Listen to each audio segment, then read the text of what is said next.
Hey there, Peter Fayroian here. I have the great pleasure of being Greenhills head of school, and also have had so much fun having these conversations with our alums who are out in the world doing amazing, fantastic, interesting, impressive, and worthy things with their lives. And today we have a special guest joining us. But before I introduce him, I want to introduce to all of you three of our students, all juniors at Greenhills School, who are all coming from the same civics, politics, government class, who thankfully, I'm sure you're saying, will be doing all of the talking instead of me and asking questions. I'll just be here maybe facilitating a little bit, but they are, if you could sort of raise your hand, Meraki Tamrat, Adi Kuti, and Ella Thorne. And Eugene Kang is the managing director at Teneo, a CEO advisory firm to Fortune 500 companies around the world. Prior to joining Teneo in 2014, first as senior vice president, Eugene launched his own consulting agency, Kang Strategies, in Washington, D.C., a place with which he became quite familiar during his 6 years there as a political aide for the Obama for America campaign, and then ultimately and impressively on President Barack Obama's staff as special projects coordinator and confidential assistant to the president in the White House Office of Political Affairs. Eugene joined the Obama campaign in the Chicago office in the spring of 2007, serving as then Senator Obama's traveling political aide through the general election and transition, and worked at the White House from day one through the State of the Union in 2013. While there, Eugene worked closely with the party committees on the midterm elections, managed political engagement through the states, was one of a handful of White House aides appointed to coordinate with the re-election campaign in 2012. Prior to serving in the Obama White House, Eugene worked for Senator Amy Klobuchar's Senate campaign in 2006, helping her become the first woman elected to a statewide position in Minnesota. And he himself got his first taste of politics and campaigning when he ran for Ann Arbor City Council in 2005 as a 21-year-old senior at the University of Michigan. And prior to going down the street for college, Eugene graduated from Greenhills School in 2002. Eugene, welcome. It's nice to have you here virtually. And thank you also in the past, not too long ago, for coming in person. Of course. Well, thank you for that introduction. It's so nice to meet you guys and excited for the conversation today. Good. I'm just gonna go ahead and turn it over. Whoever wants to start first, go ahead. Okay, I have a question because as juniors here at Greenhills, we're all thinking about where we want to go next year and what we want to do. And so I wanted to ask whether there were any specific classes that interested you in politics or that made you sort of like decide to go into that field. While at Greenhills or when I was an undergraduate? While at Greenhills.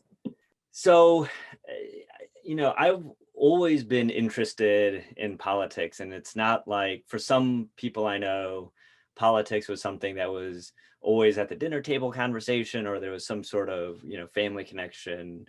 I was the first one, really. I'm the youngest of 3 siblings, and, we talked about news every now and then, but we weren't, it wasn't something that it was sort of an everyday topic of conversation, but I was always interested in it for some reason. I don't know what inspired me there. But then at Greenhills, definitely, so when I was at Greenhills, again, there's going to be a lot of stories where I sound as old as I am when talking about the way olden days. Bruce Ellers and Elise Dupre, and Mr. Prey doesn't teach anymore at Greenhills, but they had a course called Integrated, which was for juniors, which was a sort of, they took, junior, as you know, it's the AP History, US History, AP US Literature. So there's 2 classes basically combined. So, there was, we'd have our dedicated time for English and then for history, but a lot of times we'd have readings that would sort of span the two, and our essays and our tests. So I think that was important on a number of fronts. I think one, it helped further my interest, I think, in an understanding for, the history of our country, and sort of seeing the thread that runs from a lot of the debates that you learn about integrated through what we're dealing with today, especially what we're dealing with today. And also, just from an academic perspective, it gave me, that class more than almost anything else, gave me the grounding for for writing, for thinking critically, for being able to write quickly and to write effectively and efficiently. That has been critical at literally every step of my life since Greenhills. So it was not just the interest that I get at Greenhills, but it was some of the basic tool set that I was able to use. It's vital for college.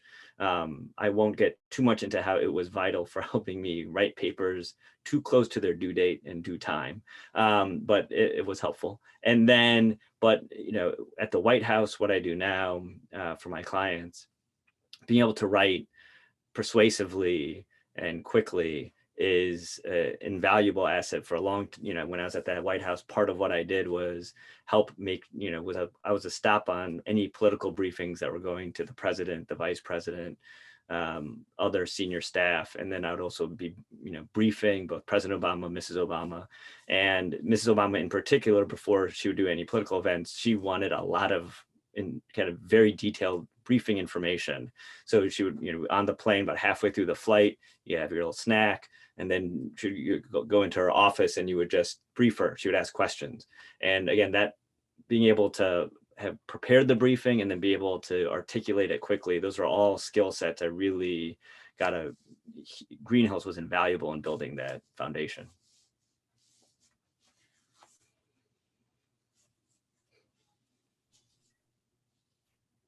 Go ahead, Ella. Going off. Oh, sorry. Go. You graduated from the University of Michigan and started and worked on the in support of Senator Amy Klobuchar in the same year. How did you land your first job after college working on Senator Klobuchar's campaign? So that was literally, I was thinking about going to law school, but then I really wanted to. I talked to some people who had done politics, and they said, look, I was really interested in campaigns. And they're like, this is being 22, this is the perfect time. You can fit the stuff you own in a car. You can go anywhere you want, and like right now, I got 2 kids, I got a mortgage. I couldn't imagine going on a campaign right now. But when I was 22, literally, I didn't have anything, right? So that flexibility. So what I did is I just sent my resume everywhere. And I met some people through my years at Michigan that had been in the world. So I, asked them if they could introduce me to anybody, but really it was just sending my resume to as many places as I could. And then I got a phone call from a woman who is now one of my good friends, but she was sort of what's called a regional field director. She was sort of managing a piece of territory for Klobuchar's campaign, and she saw my resume. And so I had my interview with her a month and a half, 2 months after I graduated. And then I packed up my car. I made a couple, this is again, to date myself, I made a couple of CDs for the road trip. I burned as specific to leaving Ann Arbor. And I got my 96 Pontiac Grand Am that I drove to the Greenhills back when I was still at Greenhills, and I drove off to Minnesota. And it's not kind of, sorry, go ahead, Peter. No, go ahead. I was gonna say, it wasn't a glamorous job, right? My first job was a field organizer, which is, I think, invaluable work for anyone interested in politics and campaigning, because you're in charge, you're accountable for a certain small, turf of land. I had 2 congressional districts in Minneapolis were what I was in charge of, but you're organizing volunteers, you're organizing door knocks and phone banking, and you're doing them yourself. And, these are, foundational. Being actually on the front line talking to voters is the best way to learn more about how everything works from the communication side, from the sort of brand building perspective. Everything flows from what's going to actually resonate with folks at their doors. And it was an incredible experience. All I was going to say, Eugene, is all this talk about your old age. I'll talk to you about 8 tracks in my car. At some point. All right, Adi, all yours. Yeah, you had a very impressive run for city council. You came within 95 votes of victory, and you raised 5 times more money than your opponent, despite lacking support from the party establishment. What were some of the biggest challenges you faced in this campaign, and how did you overcome them? Oh, well, appreciate you doing a little homework there. That was very flattering. It was, I think the biggest challenge are a couple. One was I just didn't know what I was doing. And so it was just sort of figuring it out. And that has been sort of the way I've approached things since then is just, I like to just dive in. I'm like the Kool-Aid man. I like to run through the wall and I'll just sort of figure things out. I like to learn by trying it and doing it. And so, when I was in college, I was thinking, how could I get more sort of political experience when I don't have any, or campaign experience when I don't have any? I was like, I'll just do it. I'm interested in, I grew up in Ann Arbor. I've been vaguely following everything that's been going on, and everything I've read was very frustrating. So I was like, let me just go and try it. The other challenge, beyond just not knowing what I was doing, was the party. So where I grew up is that Ann Arbor Hills area, and that's Ward 2, which had been, up until really right before me, this sort of last place that a lot of Republicans were being elected to city council. The previous Republican mayor, and I think our last Republican mayor, she was from the ward. So there was still that again, it's compared to what the Republican Party has become now, it's very different, but that was still a sort of more conservative part of the city. And so a couple of the incumbent members of city council had recruited a guy who had run for mayor a couple of cycles before to run for city council as a Democrat in the ward. And so they had spent all that time to do that.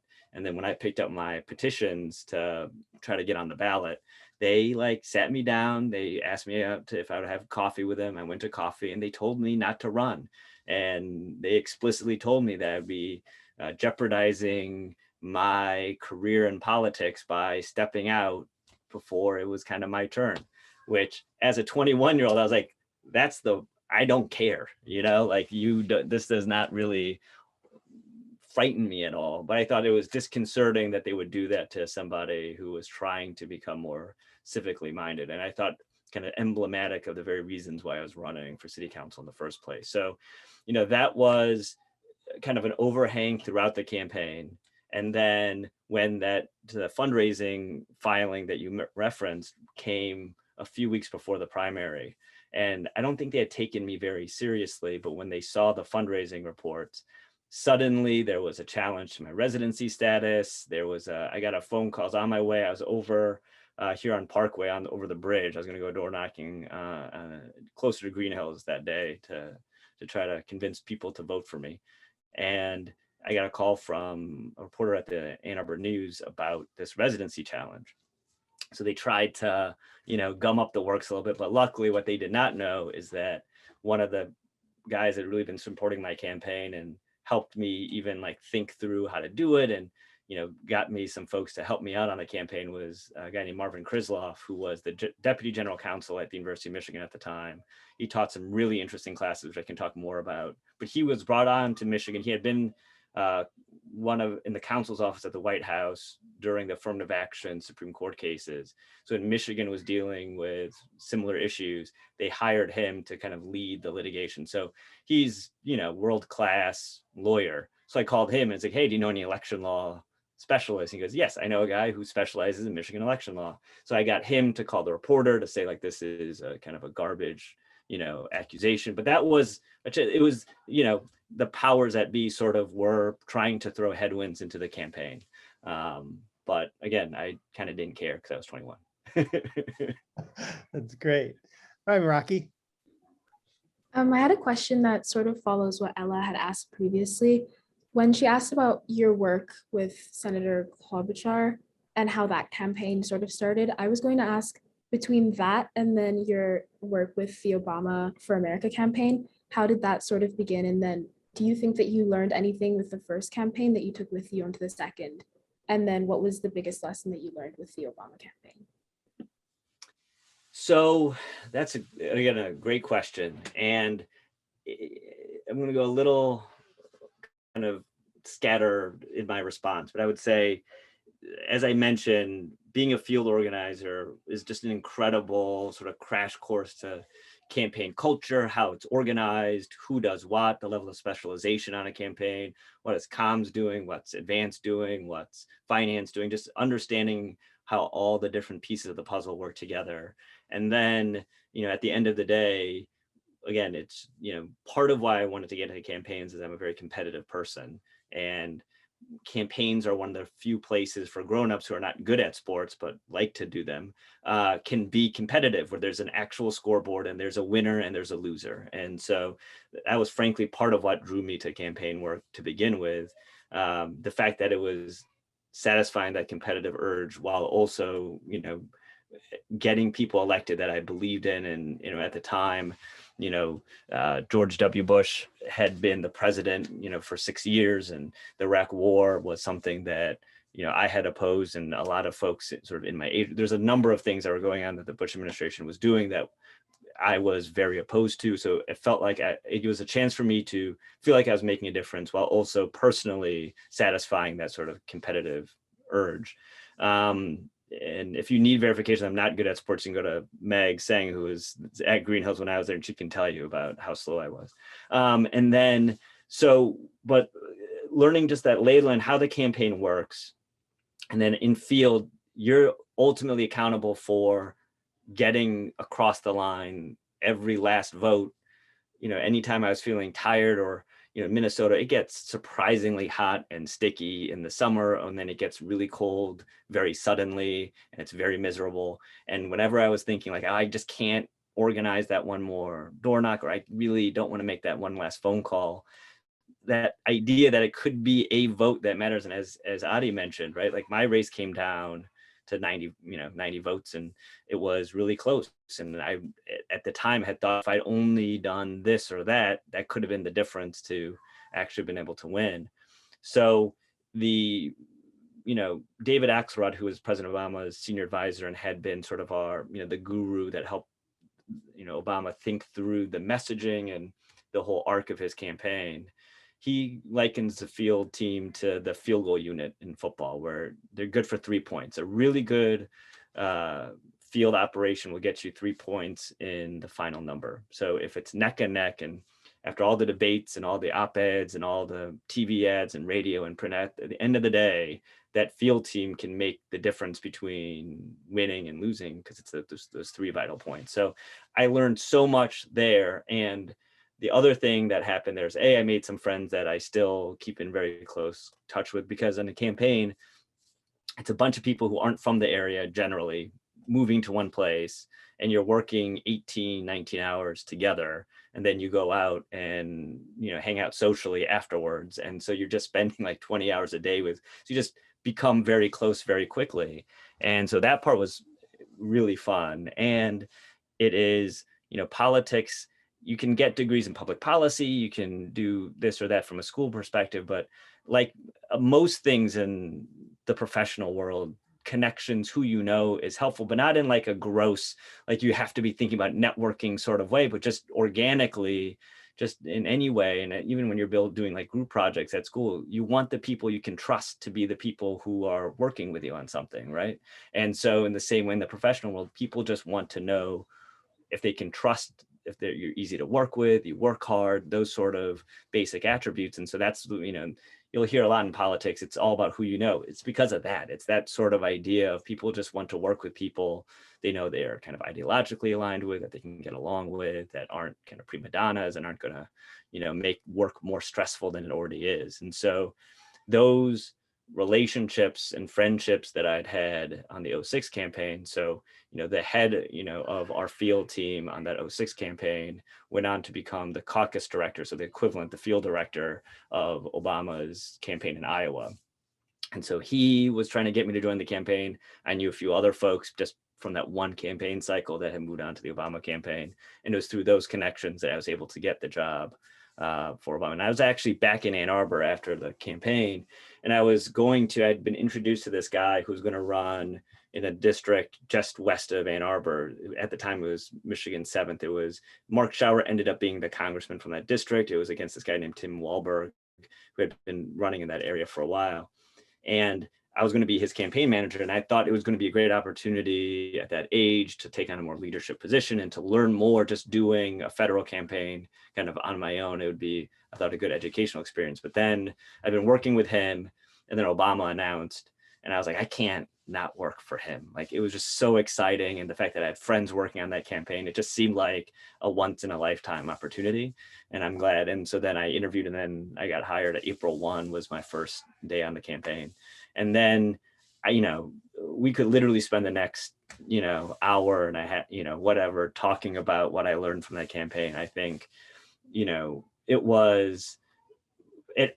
some of the environmental things that helped there was that, for the most part, because we're running against Hillary, the Clintons had all the sort of NFL talent, all the folks who've been doing campaigns and politics for 10, 15, 20 years were either all working for her campaign, or they weren't willing to go against her or President Clinton because they had personal relationships. We heard a lot of, I got my first job as a staff assistant in the Commerce Department because of Bill Clinton. Like, I can't run against his family. Like, it seems disloyal. So a lot of folks that would have the sort of jobs that a lot of younger people on the Obama campaign ended up having were on the other, working on the other candidates. So it gave chances for me at my age and a lot of my friends to be doing jobs that were a little bit beyond what normally we would be qualified to do, just because everyone with more experience was somewhere else.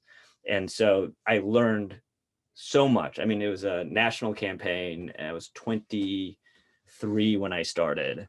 And it was, I learned so much on that. And then from the campaign through the White House, I think some of the things that I took the most, that I use the most now is, frankly, the leadership style of President Obama and Mrs. Obama, where in addition to them being the smartest people I've ever met, they're also incredibly kind.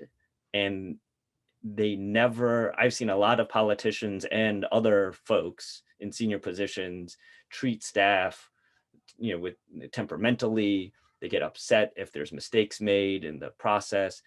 I never saw either of them ever raise a voice with anybody who worked for them ever, no matter how much we had bungled things.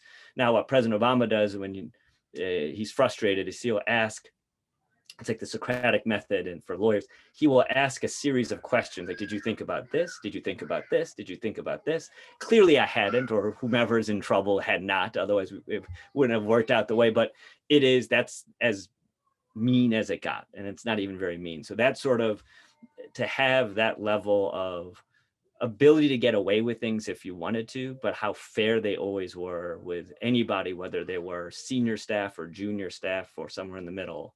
That's something that I've carried forward, because that's something that is very rare, especially in politics.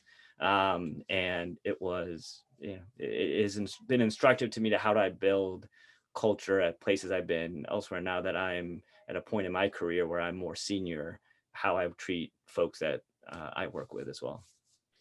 I'm so glad to hear you say that, because it's something that, these juniors who, when they're seniors, they'll hear a chestnut from me, which is, as seniors in the school, the way in which you affect a culture isn't just about the way you're affecting your class's culture. Yeah. Right? These sixth graders are watching you. They're learning. Yeah. Seventh, eighth. That's 6 years of culture in our institution. Yes. Not dissimilar to what you're talking about. It's not just about, in terms of leadership, that moment, that year, whatever. Look what's happening. Look at the effect that you're having on other people, your industries, your cultures, and your institutions. Yeah. It's we underestimate the impact of that. Hey, Alec, go ahead. You're next.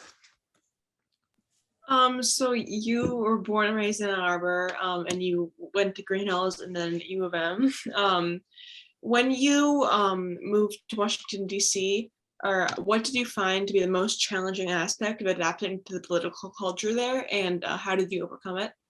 It's a good question. So, the move to DC was interesting. So I lived in Chicago from April of 07 through, so I was in an interesting boat. So I was, when we did the transitions, we had 2 transition offices after we won. One was in Chicago and one was in DC. And so most of the folks worked out of the DC transition office. There was a dozen of us that stayed by in Chicago for, based on what our jobs were. So I was in the Chicago office. And then I was very lucky. I got invited, President Obama invited me to join the family for their Hawaii vacation. And I had work to do there, but I also got to just kick it in Hawaii for a couple of weeks and like hang out with him and the family. So that was very fun. But that also meant, his itinerary. So then he flies back from Hawaii, spends a day back in Chicago tying up loose ends, and then the next day was flying out to DC. So I was too, and I was going to join the DC transition staff as he was going to start working from DC. So that meant I had to find my apartment in DC without going to DC because I was working in the Chicago office. I had to get all my stuff from Chicago to DC somehow. Like I had not been to DC. I did an internship when I was in between my sophomore and junior in college, but I hadn't been back since then. And so so it was a very like sudden transition to DC because I literally was living in Chicago up until the last minute. And then we landed at Andrews Air Force Base. They dropped him off at a hotel across the street from the White House. And then I was just like, all right, I guess I got to go find my apartment now, which I had not seen yet. And, the transition for me personally getting to DC was easier because as close as the friends were that I made on that 06 campaign for Klobuchar, the friends I made on that 08 campaign remain my closest friends today. And I mean, I met my wife on the campaign. So, my very best friend who was the best man at my wedding, literally so we all moved at the same time to DC. So it didn't feel, it was a new city insofar as I had to figure out like, where do I get groceries and, where should where do we go out and have a good bite to eat and all that kind of thing. But I had a nucleus of friends that I had spent every waking moment with for the past 2 years and continue to spend every waking moment with, once we got to the White House. And I think part of it too was because everything else was about the same in terms of the work hours, right? I mean, you're just working always. And then whenever you're done or taking a break, because it's like 9 p.m., then I'd be going out and grabbing food and drinks with, those same people. So it was just, the transition was made easier because I just made literally lifelong friends on the campaign. Great. Adi. Yeah. So you mentioned that when you were here at Greenhills, you had like always had an interest in politics. Were there any clubs or student-led organizations at Greenhills that helped you in pursuing a career in politics? Again, not sort of linearly, like not one-to-one. And now you can maybe hear my kids yelling down below. Again,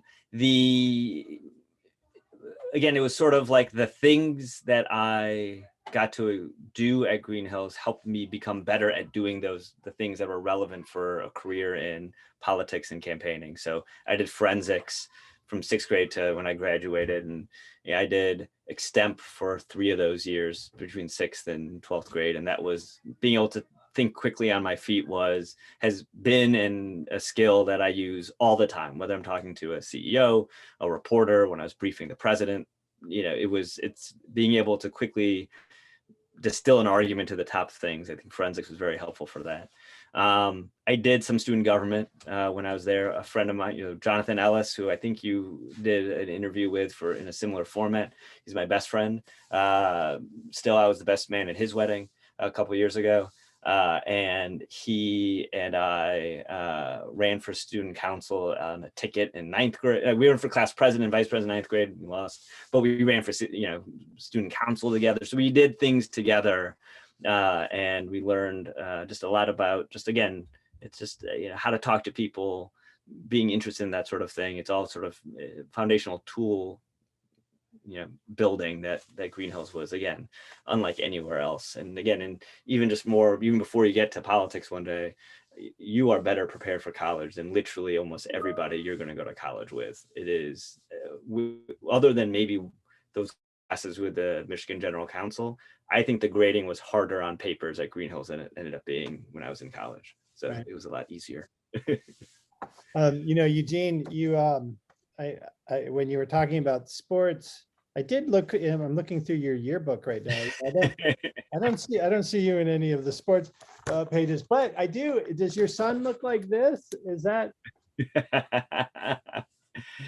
Yes. Yes. It's a great. I love the before and after. So I have a last question for you. Thanks for this conversation. And that's, can you just spend a few minutes talking about what you're doing now and the work that you're doing now? Yeah. So I work at, as Peter mentioned, a firm called Teneo, and when I started, it was about 200 people with our biggest office in New York. Now the firm's about 1,200 people globally. And really, it is designed to be a sort of one-stop shop for CEOs who need help with something. And what that something is can be a lot of different things. I think the core things that we are helpful with is, our biggest part of the business is around communications to different audiences. So how do you talk to consumers? How do you talk to customers? How do you talk to investors? These are sort of, especially in times of any sort of issue or crisis or, reputational issue. So, part of what I did at the White House, in addition to the political stuff, was I also just handled kind of what are called special situations. So just crises of the day that require figuring out a lot of different pieces of the different parts of the government and figuring out a solution and kind of quick problem solving. And so that's a lot of what our clients need, especially most Fortune 100 companies are organizationally very complex, especially global ones, where there's a US, North America component, there's a global team, there's regional teams, there's people who have different specializations. So when a CEO is thinking about and a CFO are dealing with something that cuts across the organization, they're not necessarily built to be able to do that.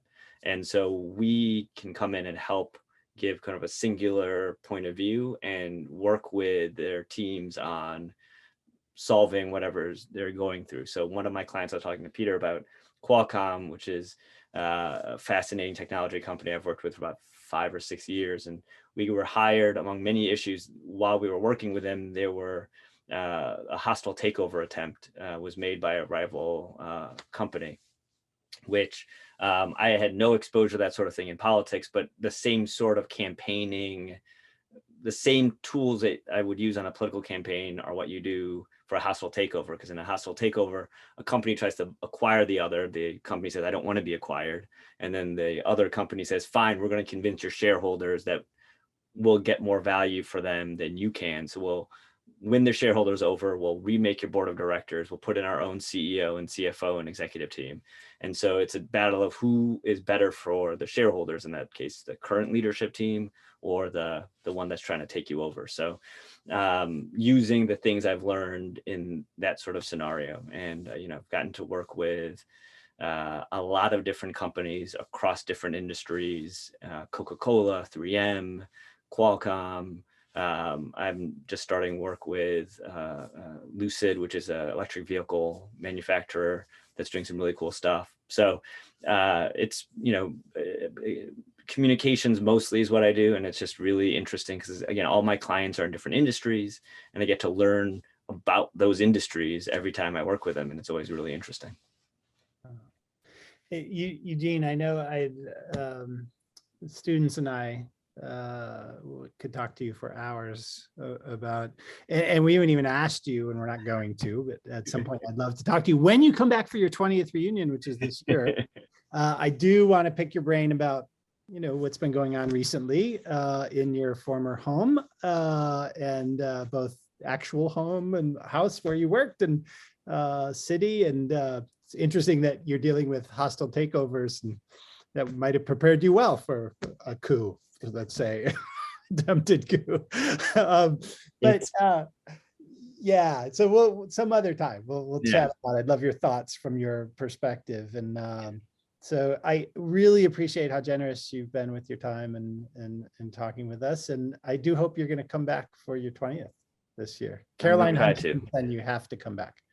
So Okay. Well, I don't know. Yeah. So I've got a lot of Greenhills connections. Caroline Huntoon was in my class at Greenhills. And then my niece, both of my nieces are at Greenhills. So look out for Maddie Morgan. She's in 9th grade. And then Hazel Morgan. She's a 6th grader. So both nieces, they're at Greenhills now. I didn't know that. I know that now. That's fabulous. Awesome. Well, also, thank you, Meraki, Ella, and Adi. Thanks for your great questions. Yeah, really appreciate it. Yeah, and have a good rest of your day, Eugene, and we'll see you back in Ann Arbor, and good luck with those children too. All right, I appreciate it. Thank you guys so much. It's so nice to meet you. Bye. Bye.